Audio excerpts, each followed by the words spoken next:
Sergio Orenstein, buenos días, ¿cómo estás? Hola, Clara, buenos días, gracias por el llamado. No, gracias por atenderme en un día domingo, Sergio. Al contrario. Bueno, hoy, el día miércoles, ¿se define algo? ¿Se define qué cosas? ¿Cómo ves la evolución de este conflicto entre el gobierno y Moyano? Bueno, es un episodio muy importante, muy interesante el del miércoles. En primer lugar porque obviamente hay un conflicto con Moyano, pero detrás de ese conflicto hay otras cuestiones que son incluso más importantes y que Moyano utiliza para vehiculizar su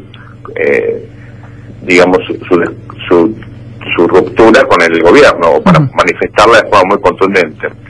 En primer lugar, obviamente, la situación económica no es la misma que teníamos hasta hace unos meses. La economía se frenó muchísimo, hay mucha preocupación en un conjunto enorme de la sociedad por el empleo, por la inflación, en algunos segmentos también por la imposibilidad de ahorrar en dólares, es decir, no poder defenderse frente a una inflación, accediendo a un bien que en la historia argentina siempre siguió justamente para cubrirse de los desequilibrios inflacionarios. Y por supuesto hay otras cuestiones que son interesantes y que aparecen también este miércoles de forma muy clara, y es que la Argentina no tiene fuerzas de oposición y que esos espacios son ocupados por líderes políticos, pero de origen sindical en este caso, y que hasta hace muy poquitito eran parte de la coalición gobernante. Vale decir, hoy los sectores más críticos de Cristina vienen del kirchnerismo, como es el caso de Moyano, o como el propio Alberto Fernández, o el caso de Roberto Lavagna.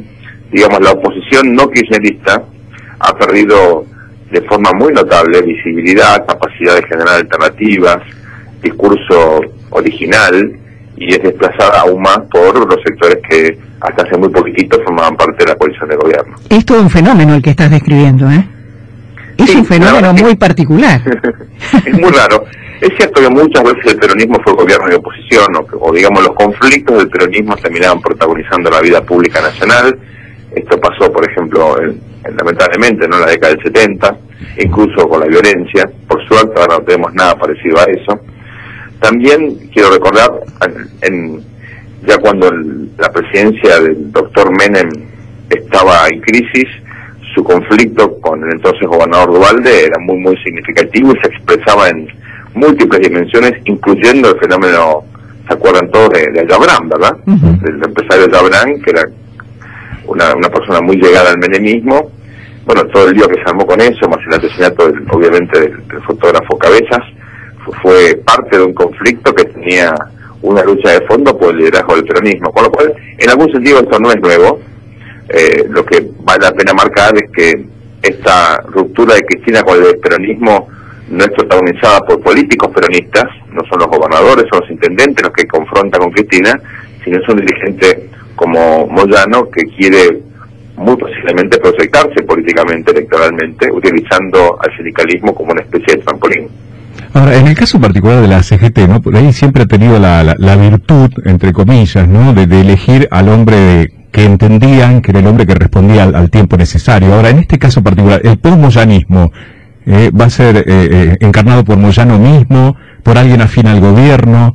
Desde el punto de vista político, ¿qué sería lo que puede llegar a pasar en ese tipo de cosas? Uno cree que en la CGT va a haber una ruptura, ¿no? Cuando uno habla con los protagonistas es muy difícil hoy realmente reenhebrar una forma de convivencia entre Moyano, los gordos y otros sectores, ¿verdad? El movimiento sindical argentino en los últimos años, en las últimas décadas, estuvo más dividido que unido. No solamente en la CGT, hubo un desprendimiento muy importante, lo que llamamos hoy la CTA, que lamentablemente también se ha dividido en un sector oficialista y en un sector de oposición, que pone a manifiesto cierta debilidad o, digamos, fatiga de sectores sindicales con respecto a la CGT, que no servía como para representar a la multiplicidad de intereses y la diversidad ideológica que existe en el sindicalismo argentino. Pero en la CGT, cuando uno analiza lo que pasaba, por ejemplo, en la década del 80 con la CGT Sopardo, la CGT Brasil, las divisiones también en la década del 90, recordemos que había una CGT menemista, estaba Moyano, estaba la CTA, lo mismo ocurrió en la época de la Alianza. De hecho, al comienzo del proceso kirchnerista, la CGT aparecía unida detrás de un triunvirato. Moyano era uno de los referentes de ese triunvirato.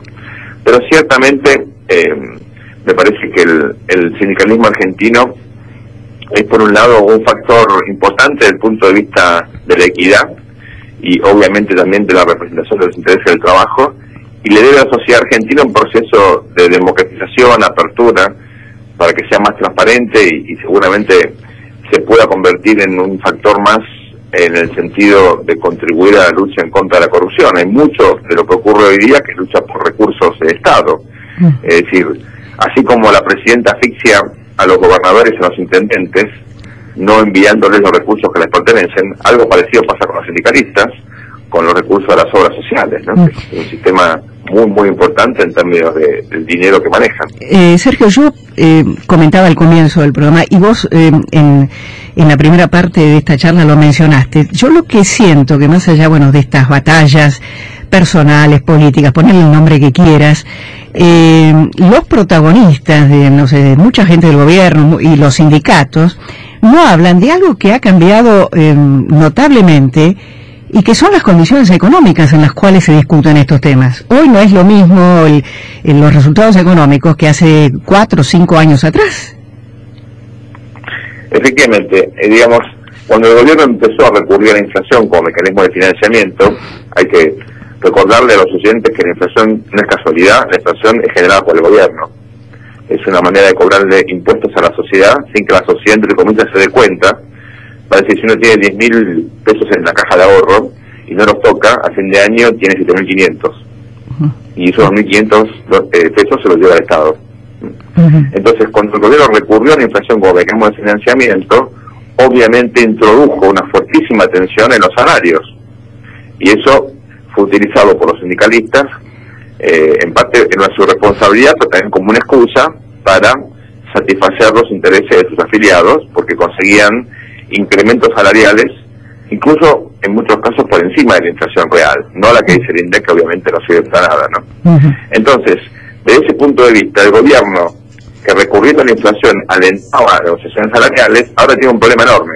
Y el problema es que necesita bajar la inflación, porque como no quiso devaluar al mismo ritmo de la inflación, hoy tiene un problema de sobrevaluación del peso. El peso es muy fuerte respecto del dólar, y esto obviamente genera tensiones por el lado del gasto público, porque precisa cada vez más dólares para gastar el dinero, digamos, para poder seguir imprimiendo plata.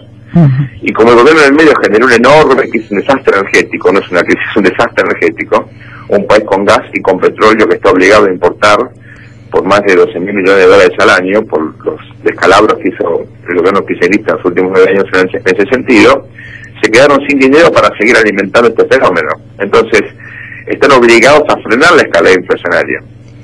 Y como lamentablemente el gobierno no reconoce la inflación y no tiene ministro de Economía, en la realidad no formalmente, no hay ningún plan al respecto, sigue ignorando la inflación, la única manera que tiene es tratando de controlar las negociaciones salariales, cosa que ha fracasado en hacer. Entonces, en este contexto, lo que está detrás de esto es la inflación. Sergio Berenstein, muchísimas gracias. Al contrario, gracias por el llamado, muy buen fin de semana. Gracias.